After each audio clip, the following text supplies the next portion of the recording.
இங்கே ஒரு கடைக்கு போயிட்டு சாமான் வாங்கிட்டு வந்து அவங்க ஒய்ஃப் கிட்ட கொடுக்குறாரு. அவங்க ஒய்ஃப் சொல்கிறாங்க, நம்ம பையனுக்கு கால் பண்ணலாம்ல, ஏன் இந்த மாதிரி பண்ணிகிட்டு இருக்கீங்க, நீங்கள் கால் பண்ணால் கௌரவம்லாம் ஒன்றும் குறைஞ்சிடாதுன்னும் போது அவனுக்குலாம் பண்ண வேணாம், நம்மளே பார்த்துக்கலான்னு சொல்லிட்டு அவர் போயிடுறாரு.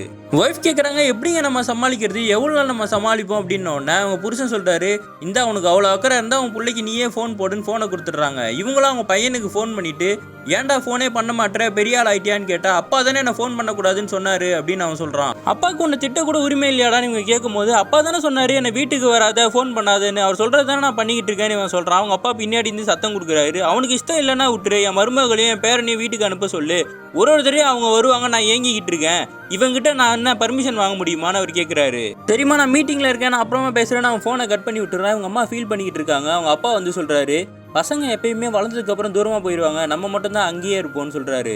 நைட்டு அவங்க அப்பாவுக்கு ஹவுஸ் ஓனர் ஃபோன் பண்ணி, நாளைக்கு 11 மணிக்கு வந்து வாடகையை வாங்கிக்கவான்னு கேட்க, நாளைக்கு நான் கொடுத்துட்றேன், நீங்கள் வாங்கன்னு சொல்கிறாரு. அவங்க ஒய்ஃப் சொல்கிறாங்க, காசே எல்லாம் எப்படி கொடுப்பீங்க, நம்ம பையன்கிட்ட கேட்கலான்னும் போது, அதெல்லாம் ஒன்றும் வேணாம், நான் பார்த்துக்கிறேன்னு இவர் சொல்லிடுறாரு.